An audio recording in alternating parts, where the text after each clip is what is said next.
Hey, everyone. Thanks for joining me at the Horses Advocate podcast. This is Doc T, Geoff Tucker, DVM, and I am so grateful that you've all joined me here to listen to what I might have to offer in forms of helping your horse thrive in a human world.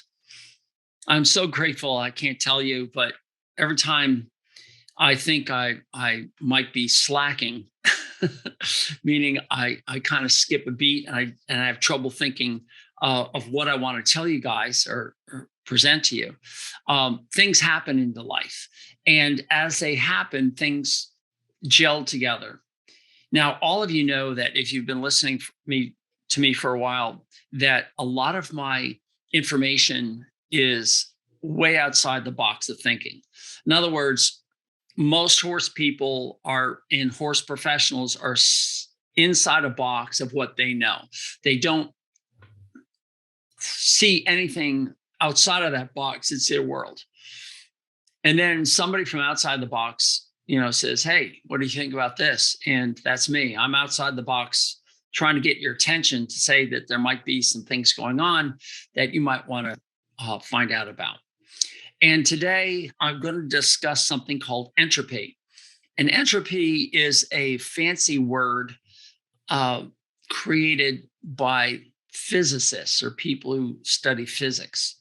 And entropy is really fascinating because it implies that there's an order and a disorder to everything in life.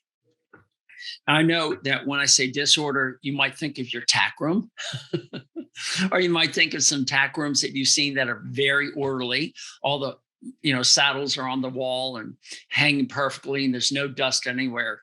And then you'll see a barn that's blown out beautifully. There's no cobwebs, there's no dust, there's nothing on the floor, everything's perfect. And you think of other barns where it's just chaos. There's just dirt everywhere. The stalls haven't been cleaned. There's bird poop and bug poop everywhere. And I've seen it all. But it's a great description of trying to understand what entropy is. And entropy is a never ending battle to take ordered things and bring it to disorder. What I mean by that is take the best looking barn you've ever been into. And if you don't do anything over time, it looks pretty crappy. I'll give you another example. And every one of you I know can understand this. You take a nice clean horse, you washed them, bathed them, brushed them. Everything is gorgeous. And then you turn them out, and the first thing they do is they get down a roll and get covered in dirt and mud. And if you're in Georgia, covered in red clay, and they change color on you, and all that work you put into it, and they just went right back to looking dirty. That is entropy in a nutshell. Entropy is the constant degradation of highly ordered things into something more disorganized, more random. I'm going to briefly touch on some thermodynamics physics for just a second. Please bear with me.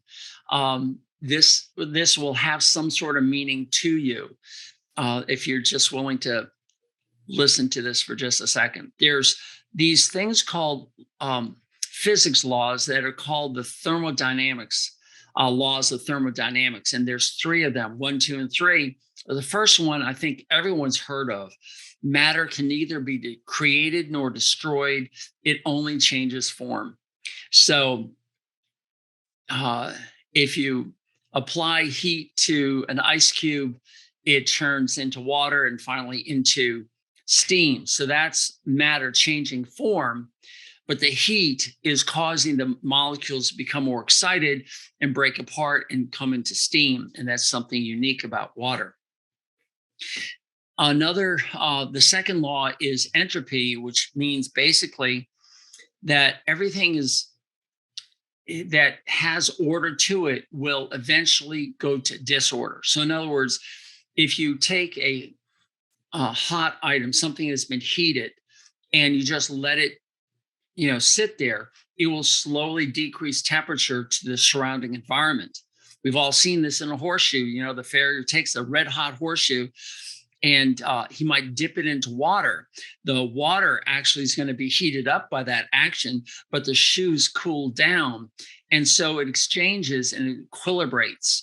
And if he just left that red hot shoe on the anvil and walked away, it would turn from red hot to normal color hot to finally the same temperature as the day is outside. And that's basically entropy. That's what explains entropy. And whenever entropy occurs, heat is given off. And you can never take a shoe, a farrier shoe, and put it on the anvil and expect it to become hot again. The only way it can become hot again is if energy is applied to it and it's turned into a red hot shoe. So entropy is always a one-way street of degradation.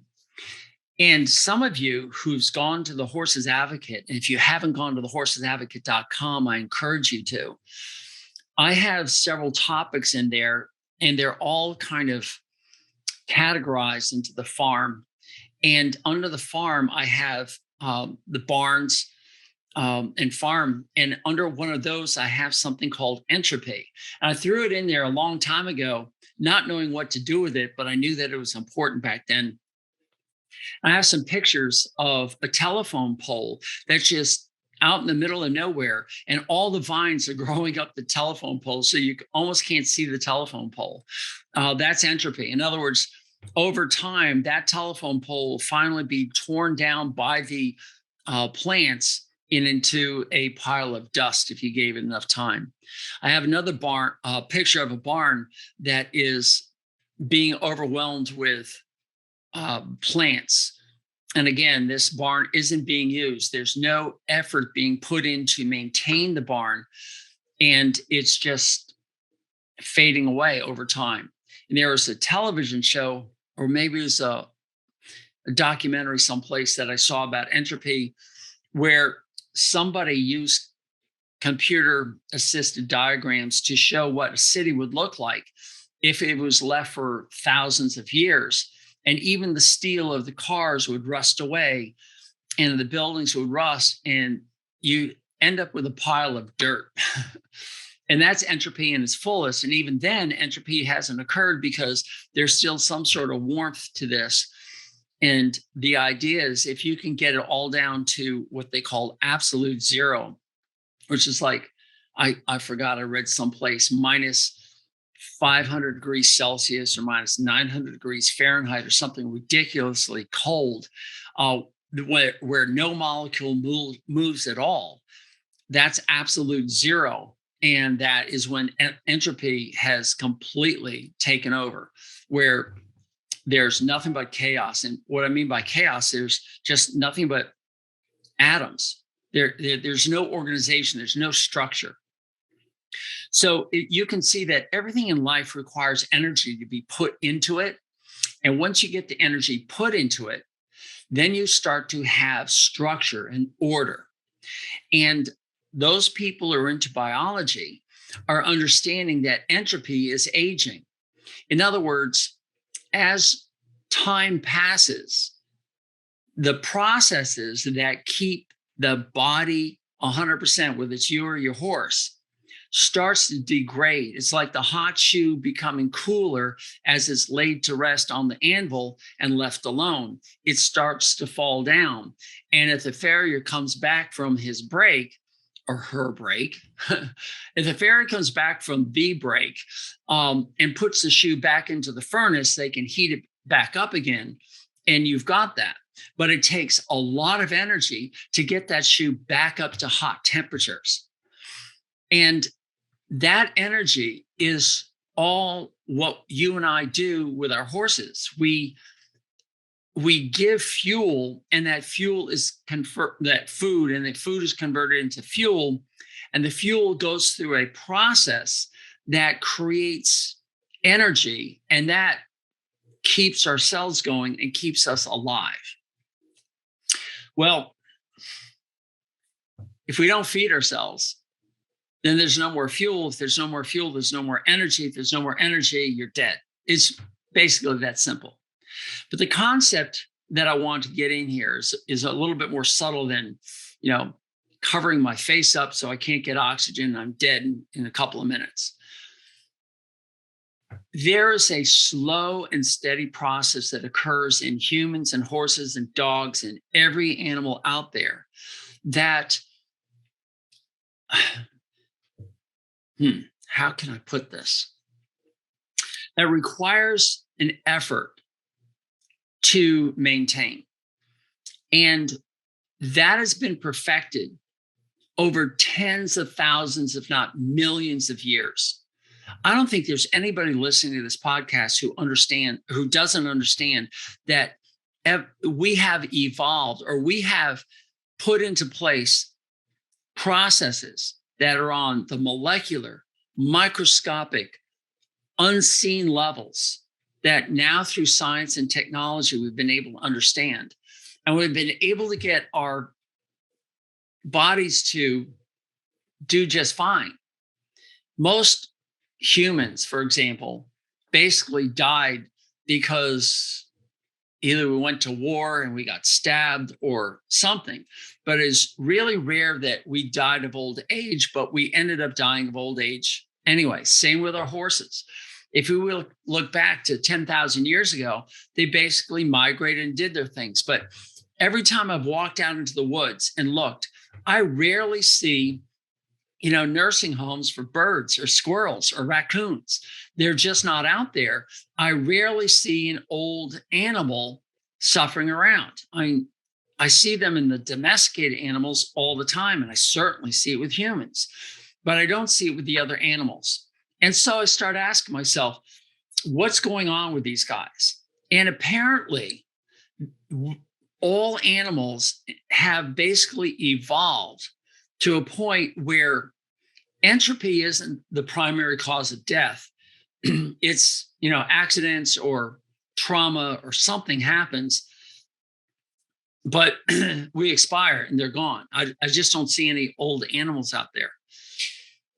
But as humans, we try so hard to disrespect, is the best way I can say it, because the whole concept of respect and disrespect is everywhere in the world. And we have disrespected the processes that we have evolved to work with. So as we disrespect them, our bodies do everything we can, our horses' bodies do everything they can to override this and to adapt, because they only have one goal in common, or we all have one goal in common, and that is to reproduce and to survive. And when we are done with reproduction, then all we have to do is survive. And when we're done with survival, we die.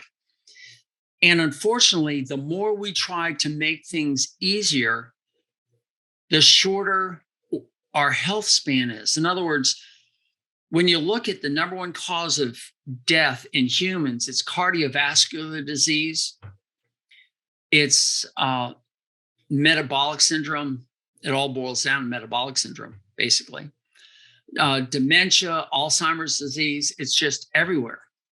But if we stay focused on our horses, this intervention that humans are doing to our horses is relatively new. In other words, they've only been with humans for approximately 4,000 years. Some say 5, but no longer than that, at least as far as we can tell from historical things. But if you look back to 100 years ago, which is 1922, we were still using our horses as beasts of burden everywhere. And they were pulling our carriages, doing work, plowing our fields, doing everything we asked them to do. And we had to make sure that they were healthy. But we didn't have access to grain. We didn't have access to supplements. We barely had access to stored grasses from last summer, which we call hay. And if we did, it took a lot of effort from a lot of people to go out there and harvest this grass, to cut it, to wrap our arms around it, throw it on a platform that had the wheels, and we took it over to the barn and we stored up in the hay mow and loosely formed, because we didn't have any baling machines. And that was 100 years ago. It was even less than that. I mean, if you go back to 1950, very few people had bales of hay. It just didn't exist. So if we're looking at that, that's 70 some odd years ago. We certainly didn't have roads to bring us all these foods. And in 1975, I remember after going down to the railroad yard to pick up a boxcar load of oats, and that's how we got our oats. One day, a tractor trailer showed up that was filled with these 100-pound bags of grain. And there were a mix. It's called sweet feed. I said, who the heck has ever heard of sweet feed? And oh, this is the new rage. We're now feeding our horses everything processed. All these grains are put together, and they had to stick it together with some molasses. They call it sweet feed. And they had 100-pound bags because back then it was still men who worked with horses. And as the women came out, and please, this is not a sexist thing. This is just marketing, and marketing is very sexist. Don't even start with this. They decided to lower the bags to 50 pounds because then the girls can pick it up. And that's why everything changed. Everything's more convenient. They have handles on it. They put 4-color glossy photographs of women and horses on these bags with a bunch of words in the back that nobody ever reads. They just look at the horse and they look at the girl and they say, wow, that looks great. I'll buy that one. And then they add senior to it because they want to make sure that you're going to take care of your old horse, to which I've always asked anybody, anywhere, if they want to go for a walk with me, we can go as long as you want. Anywhere. We can look high and low for senior feed for squirrels, senior feed for, raccoons, senior feed for birds, and you're not going to find it. The only thing you'll find is a senior menu at the local diner. And that's only just has anything to do with anything. But we will find senior feeds for horses. It's a big marketing scheme that is still feeding the same ingredients.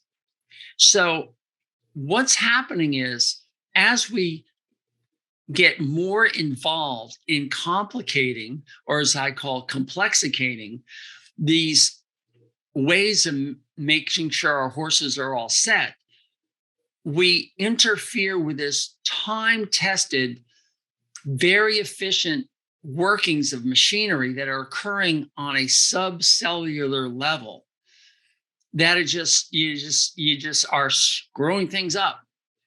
And consequently, we're getting laminitis, we're getting colics, we're getting breakdown of tissue such as suspensories. We're getting falling apart of horses' teeth. We're seeing top lines go away. We're seeing kissing spine occur. We're seeing more and more farrier work trying to get in there and take care of things.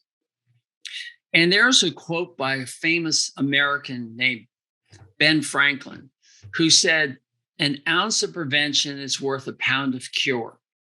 And that still rings true today. What if we were able to prevent in humans cardiovascular disease? What if or dementia? What if we were able to prevent colic and laminitis and Cushing's disease in horses? What if we were able to prevent that? We are so focused on treating.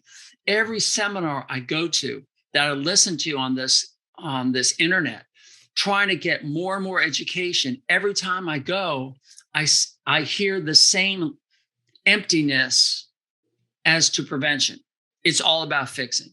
If you look at our supplement industry, take this pill, take these pills, take these combination of ingredients, and we can prevent this from happening. And I'm like, still baffled. How do we get this far, meaning millions of years, without any of these supplements? It's because this organization, this collection of cells that we call our bodies, our horses' bodies, have evolved with what's been around them. And as soon as we put a fence up around a horse, it is no longer migrating and getting access to all these things. So now we have a horse living in a human world that we have to somehow overcome the deficiencies that we are creating with these horses. And That's where the big problem was, because there was a time where we had hundreds, if not thousands, of acres to turn our horses out in, and they could have access to the variety of plants that were out there and get plenty of exercise. And now many of our horses are confined to an acre per horse, and some to an acre of dirt with 10 horses. And these horses are totally dependent on us as humans to help them. And this opened up a huge area for people to invent things to fix things. As we started to have illnesses and injuries to our horses, we came up with solutions to repair that. And the whole thing behind the Horses Advocate is to let's go to the beginning and prevent these from happening in the first place, given the situations that we've got. Most of us will never have hundreds of acres for a few horses. It's just not going to happen. I saw a man's video, a fella I met who showed me 3,000 acres of his farm in Venezuela. Brilliant. I mean, it's just gorgeous. The waves of grass blowing in the wind, and the couple of horses that were, knee high in this grass, and they were just having a blast. I don't get to see that too often anymore. I just see, 2, 3, 5, 10 horses in a confined area. It's rare that I get to see a lot of grass. And even when I do see a lot of grass, it's all one, maybe two types of grasses, period. There's no variety of hundreds of different plants. And maybe if there's somebody listening to this who wants to make $1 million, you could work on getting a seed that would grow and constantly be changing in these paddocks so a horse could have a more variety of plants to eat from. But it doesn't seem to happen that way. Anyway, and then we have on top of that bales of hay that are either 1 or 2 grasses, or maybe a couple of grasses in a legume, 1 grass in a legume, Timothy alfalfa. And again, it's a very limited protein source. And it all goes back to this protein thing that people seem to be missing. So we as horse people have to apply the energy, not just in actually doing, but in learning. And if you're here listening to this, you're adding that heat to get that cold shoe hot again, if you will, to learn more, to fight entropy, to organize and bring to your horse a better life for them. And it takes effort every day. And at some point you say, I'm done, no more horses, and you don't have to worry about it. Same thing goes with our own health. We have to keep applying certain principles, and that takes effort. I'll give you a great example. This morning, I did what I do every morning. I put the coffee grounds in the hot water together, and I made some coffee. I added my butter and my caprylic acid, which is an 8 carbon length medium chain triglyceride. And I blended it up and I drank it. And I did that for a couple of reasons. One, I think some polyphenols from coffee are beneficial, might as well. But the beta hydroxybutyrate, and don't ever forget that, beta hydroxybutyrate. It is just an amazing, amazing molecule. It's a short chain fatty acid. Beta hydroxybutyrate is loaded in butter, and the 8 carbon length medium chain triglyceride, caprylic acid, is broken down and used as a ketone.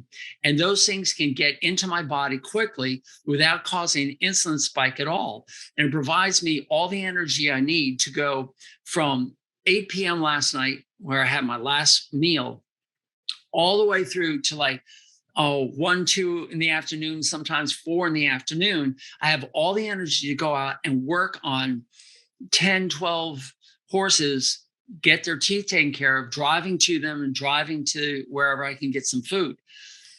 But I put in that energy so I had the right fuel so I could do my day and keep my brain active and focused and able to work. And that's what I do every day. And if I don't do that every day, I'm not going to get the benefits from it. If you don't eat, if you don't breathe, if you don't drink water, you're not going to have a life. That's what we're talking about. But the problem is we start to put it into our mouths and we start to put it in our horses' mouths, the certain foods that actually short circuit how everything is done. So let me tell you what I mean by that. All food are made up of basically 5 different macronutrients, one being water, one being minerals, then there's fat, sugar, and proteins. Those are the 5 basic things. I add air in there just because air is coming in and it has nitrogen, it has all sorts of things. So 5 or 6 things we're putting in to our bodies. And from that, we get life. And when we add these things in the right proportions and the right ingredients, our bodies are used to it. Now, if I start going around eating grass, I'm never going to survive. I don't have the digestive system that can work on that. Whereas cattle, as well as horses, can work on that. But horses can't eat twigs and bark from trees because they can't use that. They have a digestive system that's only for ground plants. So we need to get the right foods into them with all the amino acids they can have for baking their proteins. And most humans aren't willing to put in the work. I mean, it's just that simple. They're not willing to put the work in to understand what it is that they're supposed to be putting in their mouths or their horses' mouths. But it's not just that they're not willing to do that. They're also trying to sort out the misinformation. And that's a hot keyword now. If you're talking about the purchase of Twitter and getting rid of misinformation, and now we have this Bureau of Disinformation being set up by our government. And it's a hot subject, but marketing is all about disinformation and making things that may not be worth it agreeable to purchase. For instance, I've got a pill here, Neo, if you're remembering the Matrix. And if you take this pill, it's going to do this for you. There's that pill that there's another movie. What was the name of that? Where they took a pill and the guy became incredibly brilliant. So we're all looking for that magic bullet, that little pill that will do things. And we're looking for that in our horses. We want them to go faster or become stronger or do something. So we start learning about branched chain amino acids and how important they are. And we start learning about polyphenols, or we learn about resveratrol, or we learn about curcumin, turmeric. We start learning about all these names and we learn how to pronounce them. We get them out there and we say it does this and that. And yeah, there seems to be some science about it, but science falls flat on its face when you look at how complex a body is. And this is your horse. Your horse has evolved over millions of years to be perfect with what they've got. And now that we've confined them and they're not getting what they were supposed to get, how do we add to that to make sure that they're okay? Well, it's simple. You look at the macronutrients. You don't look at all these micro things that people are worried about. Just look at the macros. Now, when it comes to minerals, that's a really interesting subject because minerals can be macro or micro. Macro would be like calcium and phosphorus and potassium. Micro would be zinc, manganese, magnesium, things like that. They're a smaller scale. But what's interesting is whenever somebody talks about minerals, they don't talk about how minerals are constantly being recycled and how they are being held within the body in a very well-regulated way. And they don't talk about how we normally get minerals, which is basically from groundwater and from the plants that we eat. That we have plenty, or the animals you and I eat that have eaten ground plants. So there's this cycle going on all the time. And yet people think that the hoof needs minerals to grow. Well, that always just is, I'll give you a little secret. They are correct, but they are wrong. It's that simple. To make the hoof, you do need enzymes. Enzymes are molecules, they're actually proteins that make a process work. And to make these processes work, they often need minerals to make it work. So it's like, I don't know, can you have a martini without an olive? I don't know. I don't drink martinis, so I don't know. That's from James Bond. I just don't ask me. I don't know anything about alcohol, but there are certain drinks that it's like, what do they drink at Kentucky Derby Day? A mint julep. Um, this is the first Saturday in May, I just thought, or was it last Saturday? I'll lose track. Anyway, the first Saturday in May is the Kentucky Derby, and everybody has mint juleps. Can you manage having a mint julep without a little twig of mint in there? It's just, that's what the mineral does. The mineral comes in and makes the enzyme function. So yes, you do need minerals to make the functions work. But the one thing that seems to be completely missing in the discussion of hoof care is the addition of all the amino acids, the components of proteins that are needed to make the protein work. So it just made me think of something that happened just this week. I went to a farm to work on a horse, and they had the hooves in bags of ice. And I obviously knew that this horse had laminitis. And I asked what they were doing for it. And they said, well, we're icing the hooves, and it's only on hay pellets and hay. And I said, is that it? They said, well, what else is there? And I said, did the farrier or the veterinarian working on this case ever talk to you about feeding the hoof so it's, 100% healthy? And all I got was a blank stare. I said, well, you're probably feeding a hoof supplement, something with methionine in it. And there's really no acknowledgement, because it was almost like she shut down when I was talking to her, because nobody had talked to her about it. Therefore, it didn't exist. And here I was there just to take care of the horse's teeth. And I'm trying to explain to her how important protein is to build this hoof back up. And she wouldn't have anything to do with it. And it was just so frustrating, because I wanted to really help her. Anyway, the hoof is 100% protein. The minerals are used to make the proteins grow and connect in a certain way. And 25%, they say 24%, but I think I'm going to just round it up to 1/4 of the hoof is one amino acid. And that amino acid has the double bonds of sulfur. And that's what keeps the hoof strong. And I asked her, how's the hooves? And she said, well, the horse has never had really good quality hooves. I said, is it because the heels are crushing and the tubules are crushing? And she said, yeah, the hooves are always underrun, and the horse just never has a good hoof. I said, so nobody ever told you about feeding the hoof so you don't have this underrun hoof, feeding it with the double bonds? And she's like staring at me, like really listening, but not getting it. And I said, the double bonds of sulfur is what you smell when the farrier puts a hot shoe on and it stinks. Or if you take a hairdryer and you're blowing your hair and you get it a little too hot, it'll stink. That's the sulfur being released, because sulfur stinks. And I said, that's what's important about making a hoof, and you need lots of it. And don't, try to remember that 24% of it is one amino acid. That leaves 75% of it are all the other amino acids that are needed to make the strong hoof. And I said, what's your source of amino acids? And that's where I always get the blank look. And everybody listening to this podcast, if you've listened to anything I've been telling you, you have to feed a high quality source of amino acids.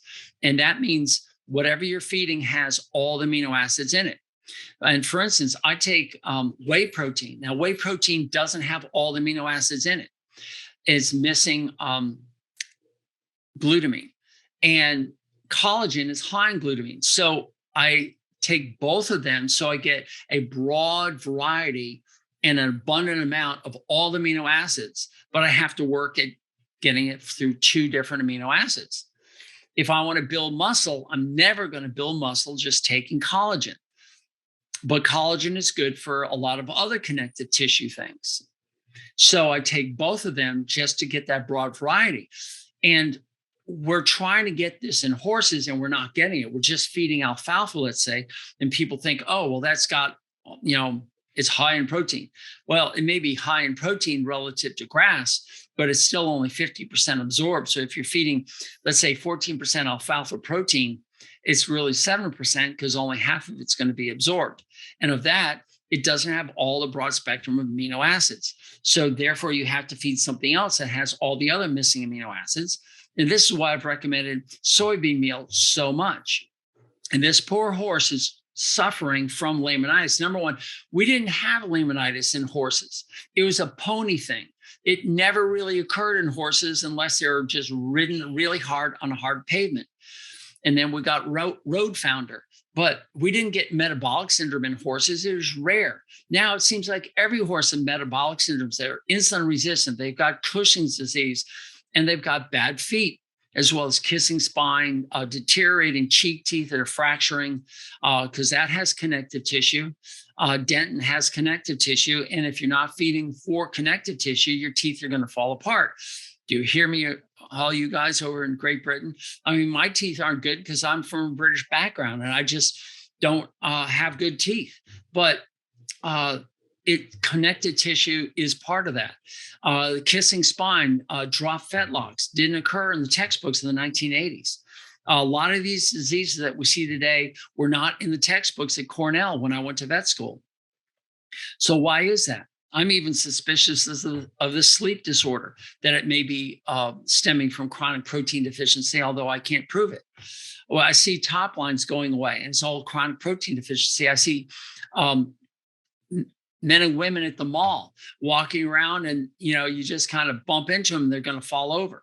In fact, the leading cause of accidental death, in other words, the leading cause of death of most 50 and 60-year-olds is atherosclerosis, cardiovascular disease, and diseases stemming from diabetes. Those are the two things that are causing the death of most of our young senior citizens up through 60s. But when you get to the 70 and 80-year-olds, if they've made it through that stage that their heart is still ticking, and they don't have diabetes, these people, the number one cause of death in these people is accidents. Now, if you take accidents in the 20-year-old group, it's fentanyl. Number one, drug overdose is the number one cause of death in young people. That should really piss you off. If it doesn't, there's something going on in your life that's got your attention. But drug overdose. And then, of course, you have car wrecks, and you have, falling off ladders, things like that. But when it gets to the 70-year-olds on up, the 70 and 80 and 90-year-olds, absolutely the number one cause of accidents and death due to accidents is falling down. They fall down. They don't have the muscle mass to protect themselves. They don't have the strength in their bones. They break their hip. And if you break a hip, you're pretty much toast. It's over. It's done. And it shouldn't be that way. I mean, I'm not seeing this in the wild. I just don't see that. We're seeing it only in the domesticated animals, and humans are the most domesticated animal, and we're not understanding the basics. So I want to wrap this up in going back to the word entropy. And entropy is all about applying energy and staying focused on the task at hand, and trust the fact that your body, your horse's body, is better than any body on the planet to survive and thrive and stay healthy. And every time we start to add something and change something, we are fighting millions of years of efficiency. So entropy is the big word for the day. Entropy has everything to do with what's going on in our horses. And we can't just rely on throwing something at it, hoping something sticks. We have to go back to understand that every molecule that you put into your horse's mouth is going to go through a well-refined process. And that process is, it's going to take a molecule of sugar and it's going to go through glycolysis. And then we're going to end up with a substrate, whether there's oxygen involved or not oxygen involved. In other words, aerobic or anaerobic. And with those substrates that are produced from that, it's going to possibly go into the Krebs cycle. And based on what that substrate is, we're going to get different amounts of energy coming out of it. And from there, we're going to go to something called electron transport chain. And that's like the battery that you stick in that little toy, and once you put the battery in, you throw the switch, the bunny goes, pounding the drum as it goes, as ever-ready bunnies go. It works as long as there's energy in that battery. And that's just the flow of electrons from one type of molecule to another. In other words, it goes from NAD to NAD plus, and it loses an electron, and that electron is stored in our battery and then drawn out and used. And what we've also found is if we throw in fat, especially in the form of ketones, that also drives the energy process in a much more efficient fashion and bypasses a lot of this stuff that's going on that drains us of our energy and causes the battery to become faulty. You all know that I drive a Tesla. I have for 4.5 years. It's got 252,000 miles on it as we speak, over 250,000 miles. When I bought it, I knew I was going to lose 10% of the energy. So if it had a 300-mile range, I was going to lose 30 miles. And that was a given. That's what happens in your horse's body. There is entropy. You will lose the ability to create electrons and create energy in the cell. But what's happening is when we don't treat it correctly, when we start feeding excess sugar every day, we bypass this efficiency and it becomes less and less efficient. And that leads to one thing and one thing only: disease. Disease is basically entropy coming into our lives. Entropy is going to occur in your horse's life every moment it's alive. It's just a law of thermodynamics that's we can't get away from it. It raises a lot of questions, like who put the energy in for the first place? What brought two molecules together to make a cell, to make a multicellular species called a horse? That's beyond my scope of this. But the fact is, if you don't attend to it, it will slowly go back into chaos. And that's what entropy is. Chaos is just a bunch of electrons just vibrating around. There's no organization, there's no structure. But what you and I are doing is we're adding influences into that process of entropy that's accelerating it. And when you accelerate entropy, you end up with disease, cancer, hearts that don't work, skin that looks bad, muscles that fall apart, disease that occurs in every aspect of a horse's life, from colic to ulcers to kissing spine to drop fetlocks to you name it. We can sit here with a whole list of diseases that occur with our horses, and then we bring in our veterinarians to look at these diseases, and we say, well, let's attack this disease here, and then let's attack that disease this way. We've got our gastric treatments, we've got our ice therapies for our laminitis, we got our IV DMSO, we got all these treatments coming out. But nowhere do I hear anybody say, what if we slowed down this entropy? What if we allowed entropy to occur naturally? So in other words, the horse is born, and then at some point the horse dies a nice, peaceful, undiseased death. That's what we all want. I know we want this. And it comes from applying what we need to do to the horse to help it thrive in a human world. And that's what we do, the Horse Advocate. And this discussion can go on in several more podcasts. Maybe if we join the Horse Advocate, we can discuss this as a forum and get some ideas out there. But just keep in mind, entropy occurs all the time. By interfering with the natural state of affairs, by adding things that don't belong there, we're going to increase the rate of entropy, which is going to lead to disease because the cells don't know how to handle it. All they're trying to do is hold on and maintain what they can do. And when you feed it the wrong things and you stress it the wrong way, then short circuits occur in this highly efficient living being in front of us.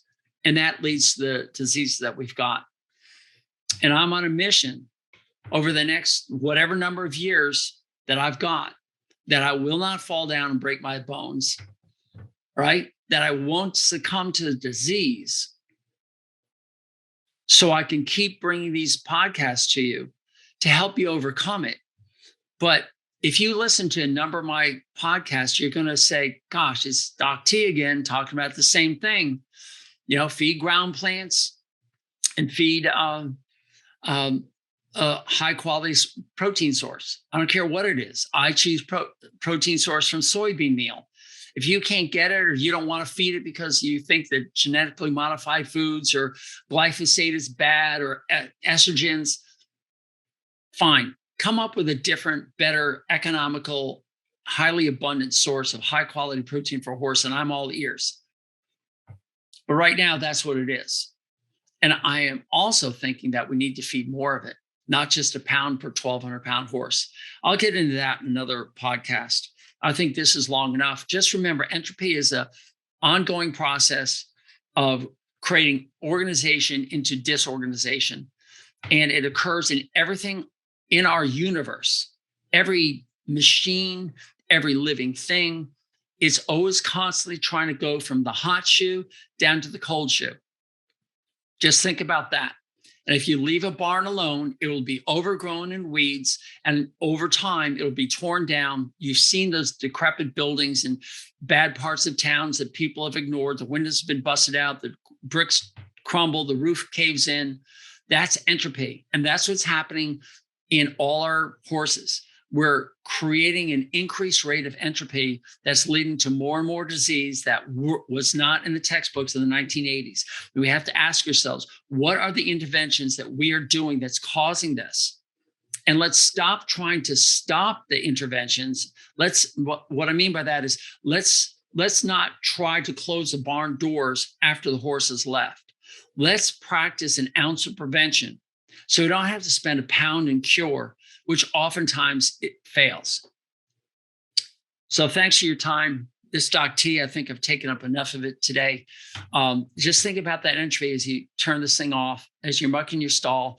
Know that if you decided not to muck your stall out for several days, it becomes harder to clean the stall out. There's more effort to lift out all that dirty bedding. And that's what veterinary treatments are. And we're all trying to devise a better way to get the manure out. We come up with different beddings, different types of forks. These are all the supplements. But the bottom line is the horse is going to be put inside a stall and it's going to poop and pee. And that has to be taken out and new stuff put in. And the more you stay on top of it, the easier it becomes. It's like, gosh, I have to go clean my stall for the third time today, but I know it's easier. I know it's only going to take me 10 minutes to go in there and clean it out. And now the horse has a clean place to live. I feel better, but I invested my 10 minutes 3 times a day. Versus I'm not going to do anything for 3 days and I'm going to put an hour in, of heavy work that's going to strain, it's going to break my fork, and it's going to stink. That's what entropy is, right there in a nutshell. Now, let's try to avoid entropy and keep it under control the best we can, because our horses will pass away. I understand that. But let's keep them healthy until that point. This is Doc T. I appreciate you spending your time with me again. And I appreciate everything I hear from everybody who contacts me. So join thehorsesadvocate.com, and I hope to see you there. Thanks. Bye. Hey, everyone. Doc T here. Thank you for listening to my content. Would you do me a huge favor? Would you please subscribe, comment, like, thumbs up, and give a star review? However it's presented to you, I want you to do that. There are 2 reasons. The first, of course, is to improve this product. This way I know what you like, what you don't like, what I can improve upon, what topics you want me to cover. But more importantly, it's also going to help others find me. And by doing that, you are now engaged in this mission of helping horses thrive in a human world. By you helping, we can reach others. And that I would be so grateful for. And remember, go to thehorsesadvocate.com for updates on this information. Thehorsesadvocate.com. And again, thank you so much for being here. Doc T out.